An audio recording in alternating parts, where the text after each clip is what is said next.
Muy buenas tardes, hermanos. Dios les bendiga. Nos voy a invitar, por favor, a abrir nuestras Biblias en el capítulo 5 del libro de Mateo. Capítulo 5 del libro de Mateo. Y los voy a invitar, por favor, a ponernos de pie para tener esta lectura de la palabra de Dios, de ese pasaje que estamos estudiando y memorizando como iglesia en este año. Mateo 5, y vamos a leer del versículo 1 al versículo 12. Dice así la palabra de Dios, Mateo 5, a partir del versículo 1. Viendo la multitud, subió al monte y sentándose vinieron a él sus discípulos y abriendo su boca les enseñaba diciendo, Bienaventurados los pobres en espíritu, porque de ellos es el reino de los cielos. Bienaventurados los que lloran, porque ellos recibirán consolación. Bienaventurados los mansos, porque ellos recibirán la tierra por heredad. Bienaventurados los que tienen hambre y sed de justicia, porque ellos serán saciados. Bienaventurados los misericordiosos, porque ellos alcanzarán misericordia. Bienaventurados los de limpio corazón, porque ellos verán a Dios. Bienaventurados los pacificadores, porque ellos serán llamados hijos de Dios. Bienaventurados los que padecen persecución por causa de la justicia, porque de ellos es el reino de los cielos. Bienaventurados sois cuando por mi causa os vituperen y nos persigan y digan toda clase de mal contra vosotros mintiendo. Gozaos y alegraos, porque vuestro galardón es grande en los cielos, porque así persiguieron a los profetas que fueron antes de vosotros. Amén, hermanos. Dios bendiga su palabra. Podemos sentarnos. Me gustaría hacer una breve oración para poner nada más, hermanos de Dios, este mensaje, que el Señor guíe, ¿verdad? Cada palabra, cada porción de su escritura que meditaremos en esta tarde. Oh Señor, te damos gracias por este día, gracias por tu amor, por tu misericordia, gracias por estar reunidos en esta tarde como tus hijos, como tu pueblo, como tu iglesia. Señor, te pedimos que tú estés en medio de nosotros, Señor, que se escuche tu voz para edificación de tu pueblo, que tú hables a nuestros corazones, a nuestras almas, Señor, a través de tu palabra, que tu palabra, Señor, sea extendida, sea glorificada, Señor, que tu evangelio sea predicado para gloria y honra de todo lo que un día, Señor, tú hiciste por nosotros, por nuestros pecados. Te lo pedimos todos los méritos de Cristo, nuestro Salvador. Amén. Hermanos, bueno, es un privilegio y una bendición poder compartir nuevamente la palabra de Dios. Como sabemos, estamos meditando como iglesia este pasaje de Mateo 5. Ya estamos en el mes de abril y nos toca entonces en este mes meditar en el versículo 4 de nuestro pasaje que dice, Bienaventurados los que lloran, porque ellos recibirán consolación. Bienaventurados los que lloran, porque ellos recibirán consolación. Y recordando un poquito los antecedentes que estudiamos o se han visto, también nuestro hermano Paco nos compartió, ¿verdad? El versículo 1, versículo 2. Pasaron, si recordamos, más de 400 años desde el último libro del Antiguo Testamento hasta el Evangelio de Mateo.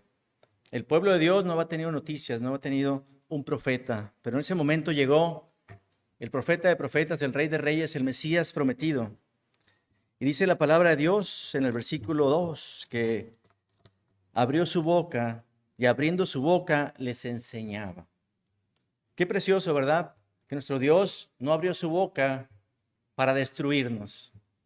Estaba Él ahí, delante de un pueblo, delante de pecadores como cada uno de nosotros. Y Él podía haber abierto sus labios para condenarnos, para juzgarnos, pero no fue así. Él abrió sus labios para extendernos su amor, su misericordia y su gracia. Esto lo vemos en el pasaje y en ese sermón que Él predicó.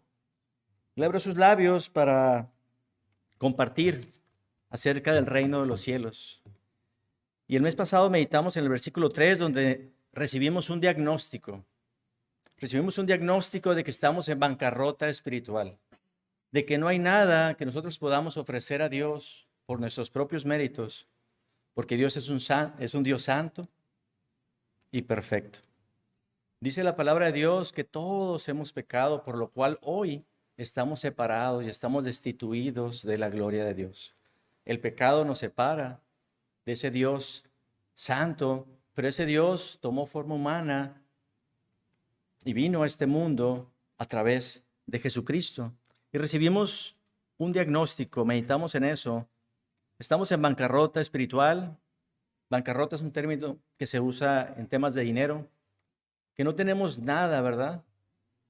Somos como un mendigo que necesitamos que alguien nos ayude, que nos dé un alimento para poder subsistir, porque si no tenemos ese alimento o esa ayuda, moriremos. Esa es nuestra condición espiritual delante de Dios. Pero hoy vamos a dar un paso más adelante en este sermón, vamos a dar un paso que no nada más es entender de manera intelectual que no tenemos nada de lo cual podemos ofrecer a nuestro Dios, sino vamos a hablar un poquito en el segundo versículo, ¿verdad? En el segundo versículo de este sermón, que es una reacción ya más emocional, porque dice, bienaventurados los que lloran. Vamos a entender y meditar un poquito acerca de esto, y aquí poniendo una ilustración que comentaba un creyente alguna vez. Imaginemos que vamos al médico, que vamos al doctor, y el doctor después de revisar una serie de estudios, nos comenta y nos dice que tenemos una enfermedad terminal. Una enfermedad terminal es una enfermedad que pone en riesgo nuestra vida y muy probablemente vamos a morir. Eso es lo que aprendimos y vimos y entendimos en el versículo anterior. Bienaventurados los pobres en espíritu, porque de ellos es el reino de los cielos. Es tener ese diagnóstico y entender nuestra condición delante de Dios. Pero después tenemos ese diagnóstico en nuestras manos y vamos a nuestra casa, cerramos la puerta y a solas comenzamos a llorar y a clamar a Dios al entender la gravedad de ese diagnóstico. Es lo que meditaremos en esta tarde, que ese lamento santo no es el final. Ese lamento, ese llorar por nuestro pecado, por entender nuestra condición de bancarrota espiritual, no es el final, sino es el inicio del tratamiento divino que Dios tiene para nuestras almas. Hoy meditaremos en este pasaje y hemos titulado el sermón de esta tarde, El lamento que nos hace felices. El lamento que nos hace felices. Y vamos a ver tres ideas muy sencillas que son en relación al pasaje. Uno, en primer lugar, ¿qué significa llorar en el reino de los cielos? Número dos, ¿cuáles son las causas de ese llanto? ¿Por qué lloramos? Y número tres, la promesa recibida porque ellos recibirán consolación. En primer lugar, ¿qué significa llorar en el reino de los cielos? El mundo, yo creo que siempre, igual como seres humanos, siempre buscamos lo contrario al llorar. Buscamos la felicidad, buscamos la alegría. El mundo gasta millones y millones y millones en hacer y tratar de que nosotros como seres humanos no tengamos dolor. Buscamos placeres momentáneos, buscamos a lo mejor salir de nuestra realidad, buscamos siempre tener algo que nos haga escapar de lo que estamos viviendo, de la rutina. Pero todos los días sabemos que hay muchas personas que viven sin Dios, sin un propósito. No saben por qué están aquí ni para qué viven, cuál es el propósito de su vida. Y a lo mejor buscan apagar en muchas cosas, en vicios, en placeres, buscan apagar esa voz interna que dice que tu alma ocupa a Dios, ocupa a su Creador. La cultura nos dice hoy en día, olvídate de sus problemas, busca un escape, ríe, diviértete. Pero como alguna vez mencionamos también, la felicidad que el mundo ofrece es como un charco. Cuando llueve, el agua se estanca y se forma un charco. Todo parece que va bien, tal vez hay dinero, tal vez hay salud. El charco está lleno, brilla el agua, pero de repente deja de llover y sale el sol. Y si es el sol como nuestra ciudad, que es un desierto, pues rápidamente el agua se evapora y se seca. Cuando vienen las pruebas, la escasez, el dolor, ya no queda nada, solamente queda un poco de lodo que poco a poco se transformará únicamente en tierra seca. Pero así no es, hermanos. La felicidad, el gozo y la paz que únicamente Dios puede dar. No es un charco de la lluvia, sino es un manantial que fluye. Dice la palabra de Dios en Juan 7:38, el que cree en mí, dice la Escritura, de su interior correrán ríos de agua viva. No depende de si afuera está lloviendo o no. no depende de las circunstancias, no depende de las cosas que estemos pasando, sino el consuelo de Dios siempre fluirá, porque Dios es la fuente misma. También, hermanos, bueno, aprendimos que bienaventurados viene de la palabra Macarios, que significa bendito, bendecido, y Dios dice bienaventurados aquellos que lloran. Aunque el mundo vea muchas veces nuestras lágrimas, vea nuestro dolor, piense a veces que los cristianos somos infelices, la realidad es que tú y yo sabemos que por dentro hay un consuelo divino que ninguna tormenta externa puede apagar. Aquí es donde Jesús propone algo completamente distinto al mundo. La verdadera felicidad se encuentra en el lamento, se encuentra en el llorar. Esa es una gran paradoja. Una paradoja es algo que en los hechos o en la realidad pensamos que es completamente distinto. Porque podemos pensar, ¿cómo puede ser posible que haya felicidad, que haya gozo en el lamento y en llorar? ¿Cómo puede haber felicidad en eso? Pero recordemos, hermanos míos, que Dios no se amolda a este mundo, ni a los deseos de este mundo, ni a los placeres de este mundo. De la misma manera que los pobres en espíritu son los más ricos en el reino de Dios, de la misma manera el llorar en el reino de Dios es la más grande bendición que podemos tener, porque Cristo promete que seremos en Él consolados. Es una gran bendición, hermanos. Aquí los invitaría a que leamos juntos en el libro de Juan, capítulo 16, donde Jesús mismo también nos dice que nuestra tristeza se convertirá en gozo. Juan, capítulo 16, versículo 20 y 21.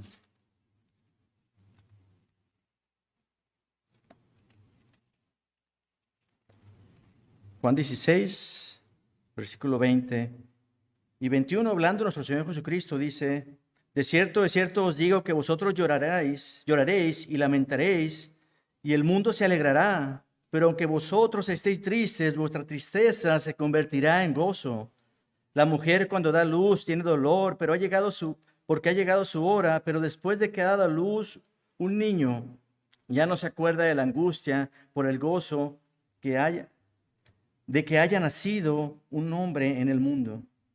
También vosotros ahora tenéis tristeza, pero os volveré a ver, y se gozará vuestro corazón, y nadie quitará vuestro gozo. Qué preciosa promesa, hermanos. Y os volveré a ver, dice Cristo. Y veremos un día a nuestro Dios. Y veremos un día al Señor. Y se gozará nuestro corazón, dice su palabra. Y nadie podrá quitarnos ese gozo. Por eso dice la palabra: bienaventurados los que lloran, porque ellos recibirán consolación. Pero este llanto, hermanos, no es un llanto superficial. Todos sabemos lo que es llorar. Todos sabemos que es estar tristes por algo. Aquí la palabra de Dios es un término muy fuerte, digamos, o el término más fuerte que se puede compartir. En el griego original, dicen los estudiosos, los teólogos, que Jesús usa la palabra más intensa que puede expresar el dolor, que es la palabra penteo, que describe un profundo dolor que únicamente tal vez como humanos lo pudiéramos entender o dimensionar un poco, con ese dolor cuando perdemos a un ser querido. Ese dolor que nos conmueve las entrañas, que nos conmueve por dentro. Ese dolor que nos lleva a clamar a nuestro Dios, como dice 2 Corintios 7:10. Porque la tristeza que es según Dios produce arrepentimiento para salvación, de que no hay que arrepentirse, pero la tristeza del mundo produce muerte. La tristeza, hermanos míos, que es de Dios, produce arrepentimiento. ¿Pero arrepentimiento para qué? Para salvación, a través de Cristo. Hermanos, entonces no es un llanto superficial, no es un llanto a veces que podemos tener, un llanto de autolástima. A veces tú y yo podemos llorar porque las cosas no salieron como queríamos, o podemos sentirnos tristes porque nos descubrieron de un error, de un pecado. Y pues lloramos porque no queremos enfrentar esas consecuencias del pecado.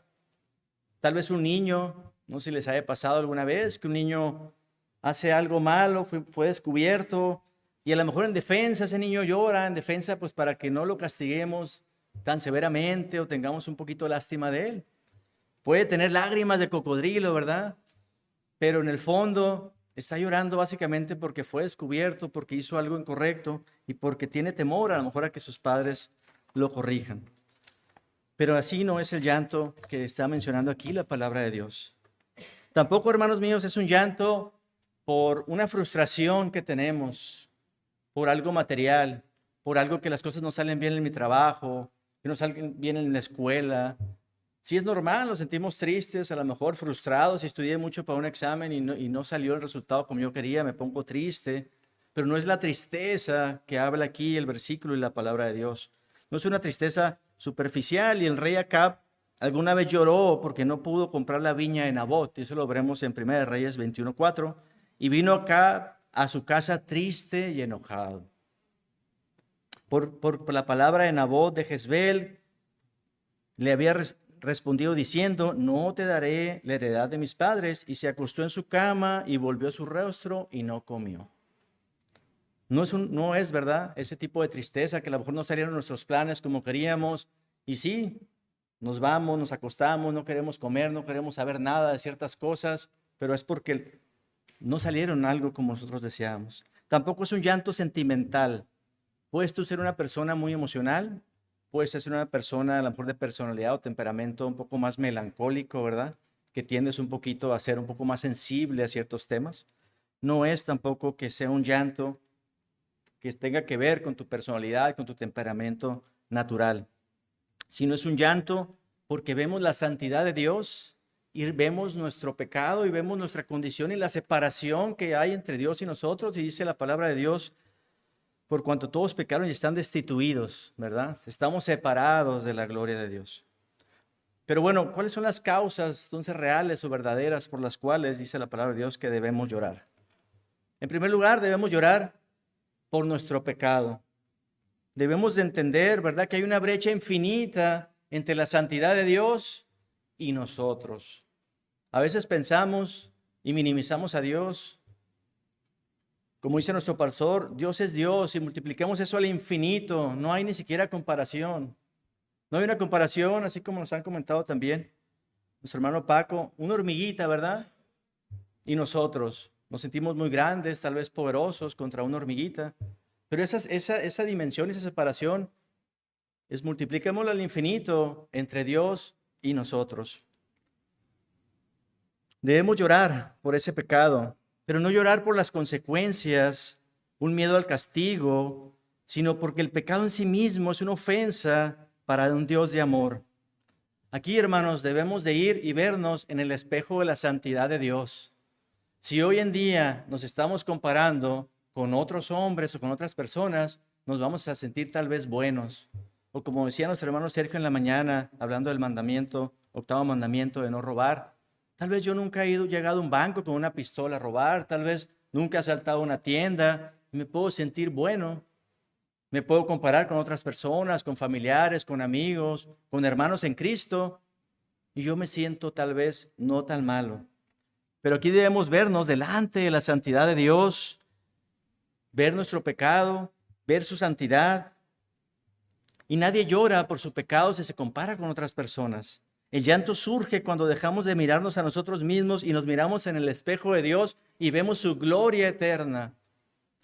Dice la palabra de Dios en Isaías 64:6 que todos nosotros somos como suciedad y todas nuestras buenas obras, todas nuestras justicias, todas las cosas que hacemos son como un trapo sucio, un trapo de inmundicia. Hablábamos el mensaje pasado que es como ese trapo que está sucio y quieres limpiar una superficie y huele mal. Así somos nosotros delante de Dios. Si contemplamos su pureza, su majestad, todas nuestras obras buenas, toda nuestra moralidad, todo lo que hagamos, se va a ver como eso, como un trapo sucio. En la palabra de Dios vienen algunos ejemplos, hermanos. Recordemos, por ejemplo, el ejemplo de Pedro, que él comentó que él nunca negaría a nuestro Dios. Él dijo que iba a ser leal siempre, pero nuestro Dios le dice que lo iba a negar, que lo iba a negar 3 veces. Y recordemos cómo dice la palabra de Dios en Mateo 26:75. Él, al negarlo, al recordar las palabras de nuestro Señor Jesucristo, al ver él su condición de pecado, dice la palabra de Dios, saliendo fuera, lloró amargamente. Es un llanto, ¿verdad? Que vemos nuestro pecado, vemos nuestra condición delante de Dios y no es un llanto superficial. Esas lágrimas que salieron de él son de remordimiento. No era un remordimiento egoísta, sino lágrimas de arrepentimiento genuino que lo llevaron después a ser utilizado por nuestro Dios, porque él entendió y se dio cuenta que él era pobre de espíritu. Aquí, hermanos, una aplicación para nosotros es meditar. ¿Cuándo fue? ¿Cuándo ha sido la última vez que nos dolió nuestro corazón haber pecado contra Dios? ¿Cuándo fue esa última vez que nos dolió haber pecado? Y sabemos que pecamos una y otra vez todos los días, ¿verdad? Cada uno de nosotros caemos. A lo mejor queremos nada más el gozo y la alegría, ¿verdad?, que Dios da. Pero ¿cuándo hemos meditado acerca de lo que nosotros hacemos todos los días con nuestro pecado? Número 2, debemos de llorar por nuestro propio pecado, pero en segundo lugar, debemos llorar también por el pecado del mundo. Decían los comentaristas que el cristiano no vive en una burbuja, el cristiano no vive en una isla desierta, pero tristemente hoy en día, cada día la sociedad está cayendo más y más y más, como bien lo predice la palabra de Dios, en muchos pecados, en muchas cosas atroces. Pero nosotros como cristianos a veces podemos tener cerrados nuestros labios y muchas veces también ser indiferentes. Nos vamos haciendo, como dicen, de una piel más gruesa. Ya no nos asombramos. A lo mejor que en el vientre de una madre corten en pedazos a un bebé. Tal vez ya no nos sorprendemos de que haya homicidios en nuestra ciudad. Tal vez ya no nos sorprendemos de que haya muchos vicios, mucha drogadicción, hijos desobedientes a sus padres, que muchos matrimonios se estén destruyendo, que familias enteras se destruyan. Todo lo vemos ya como algo normal, porque hemos ido creciendo en esa sociedad, en ese mundo, y ya no nos duele como nos debería doler el pecado del mundo. Debemos de ver la vida, hermanos, y el mundo como la ve nuestro Señor Jesucristo, como la ve Dios, como la ve el Rey de Reyes. Dice la palabra de Dios que Jesús, al ver a las multitudes, tuvo compasión de ellas. Tuvo compasión de ellas porque estaban desamparadas y dispersas como ovejas que no tienen pastor, en Mateo 9. Llorar por el mundo es ver la devastación que hoy está haciendo el pecado en la vida de las personas. La violencia que hoy vemos, la falta de esperanza. También la palabra de Dios habla de nuestro Señor Jesucristo cuando Él se lamentó en Lucas 19:41, y cuando llegó cerca de la ciudad, al verla, lloró sobre ella.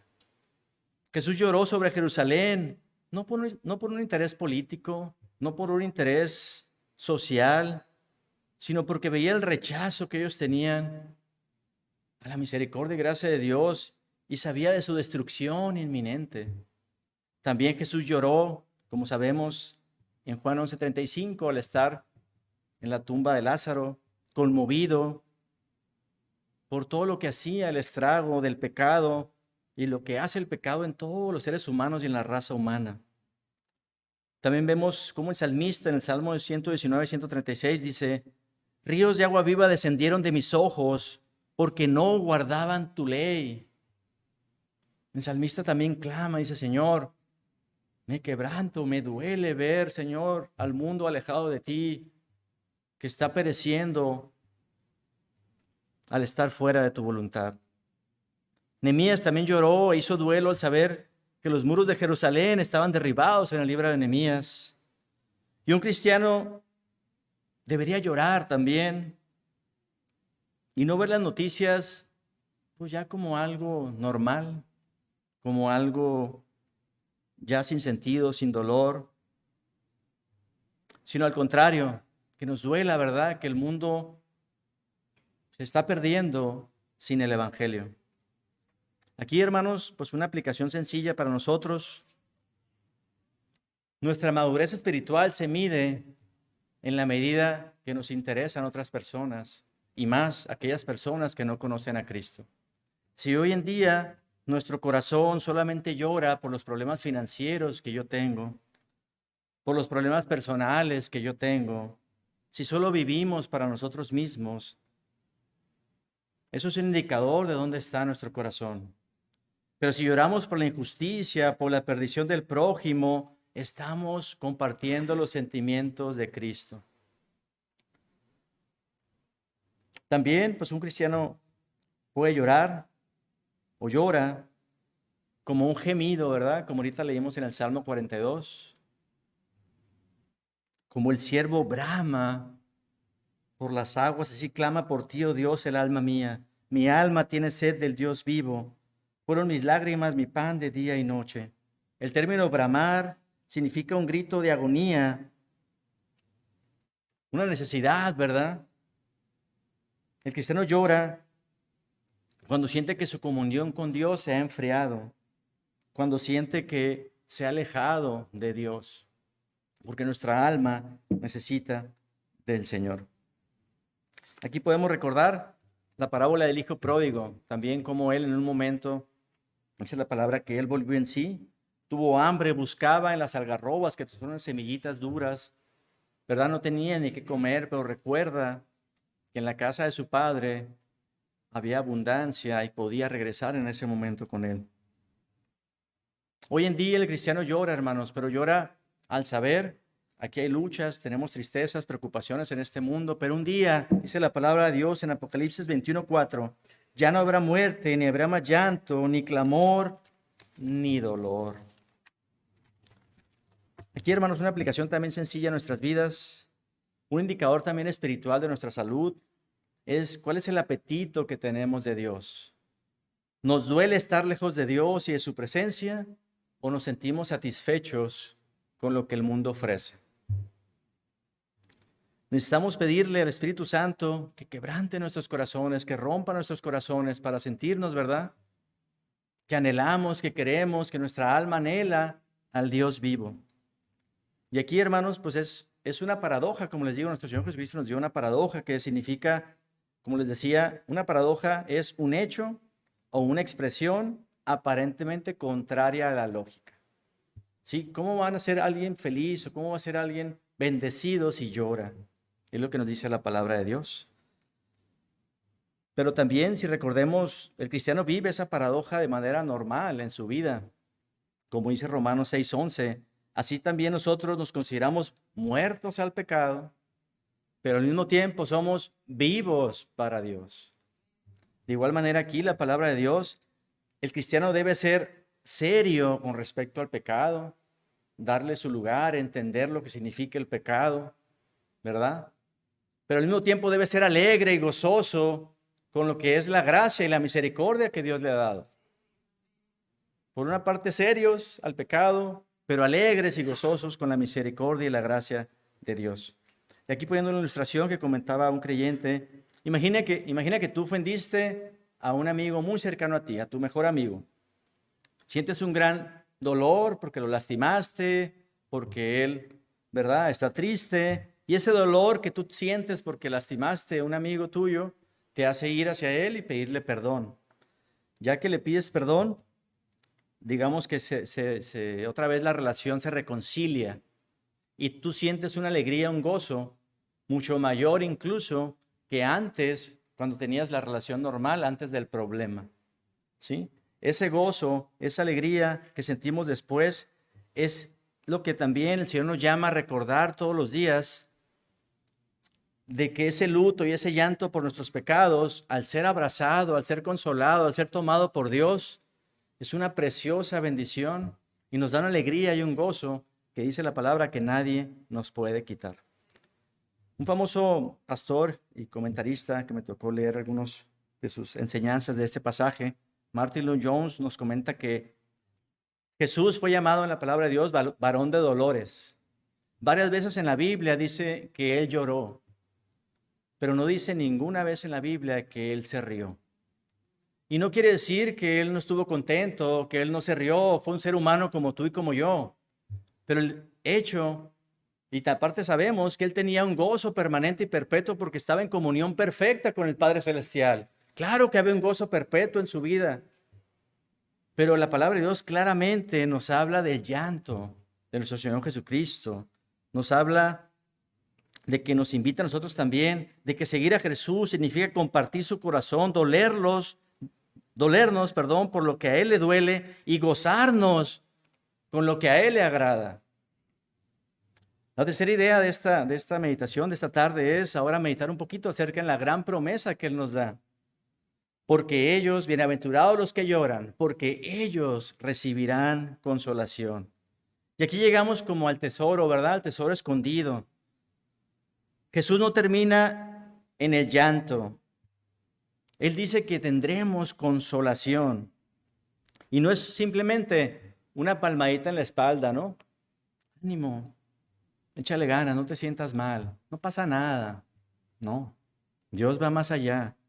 Dios va más allá y dicen los teólogos, el primero habla, y este versículo particularmente habla de una promesa que viene desde el libro de Isaías, dicen los teólogos, una promesa mesiánica.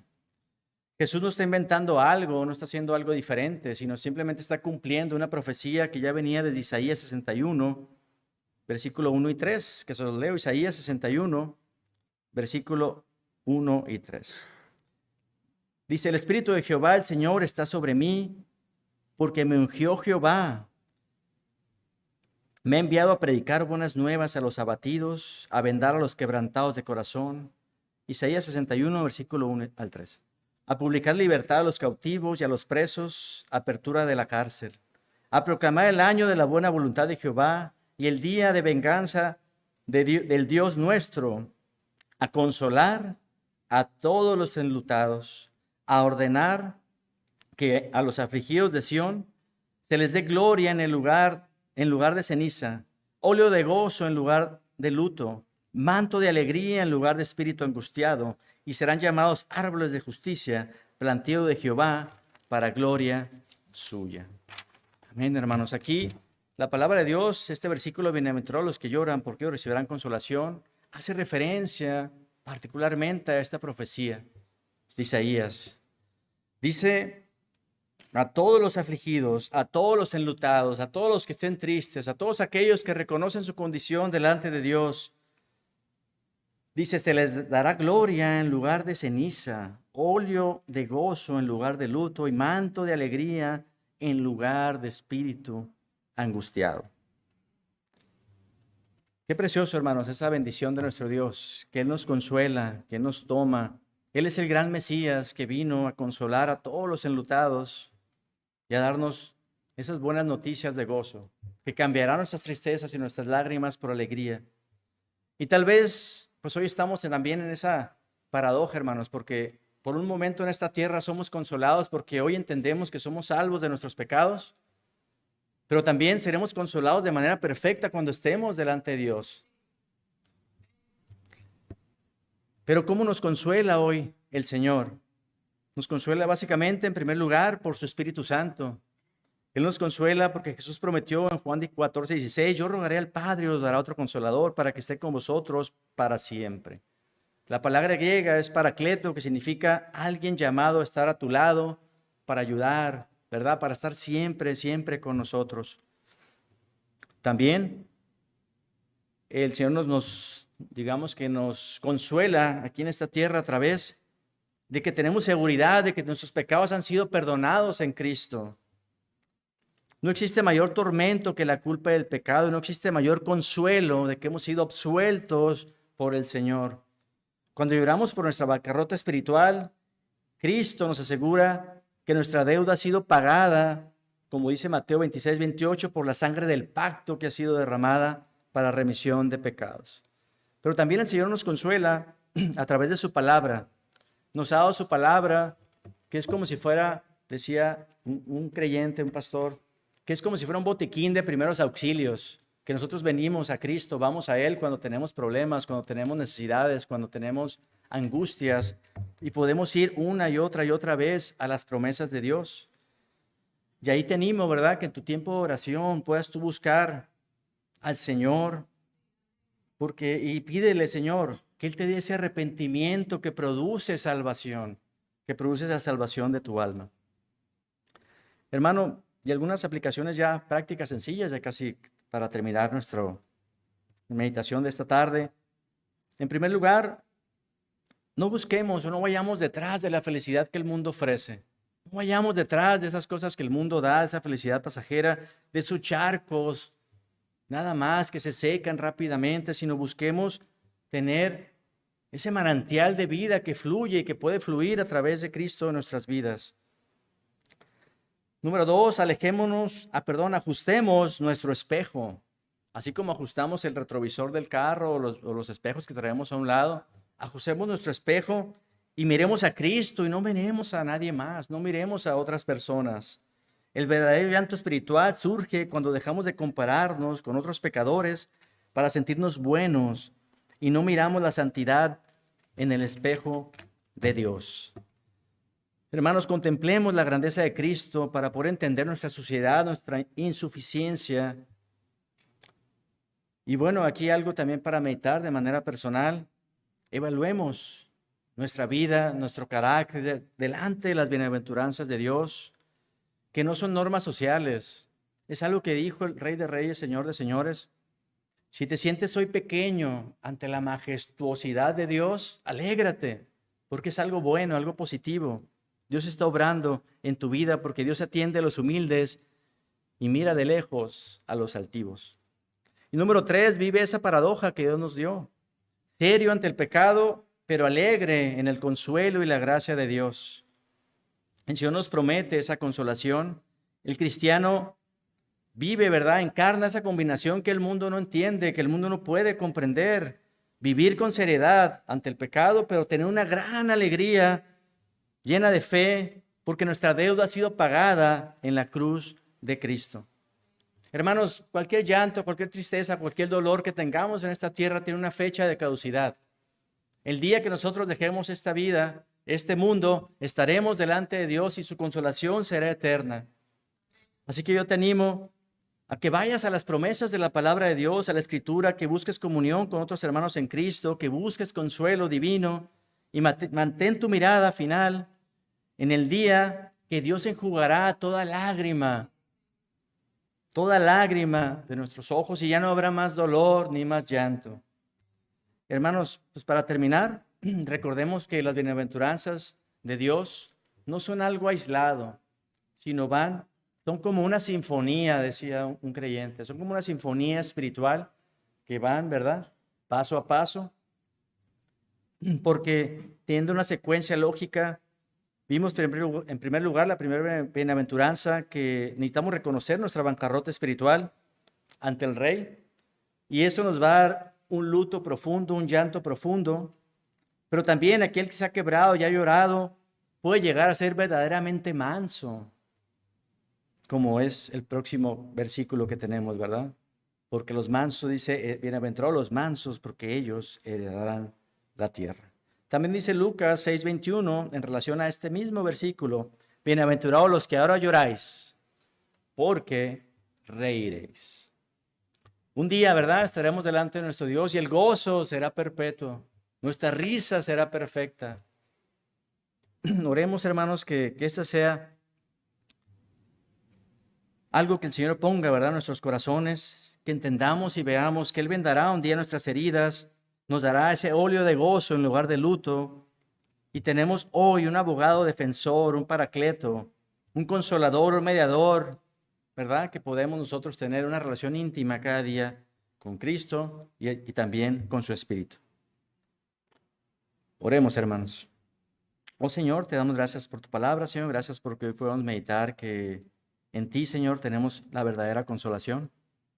Señor, ayúdanos a poder entender la gravedad de nuestro pecado y ayúdanos, Señor, a arrepentirnos y a llorar y a clamar, Señor, con ese dolor, Señor, con ese arrepentimiento que es para salvación.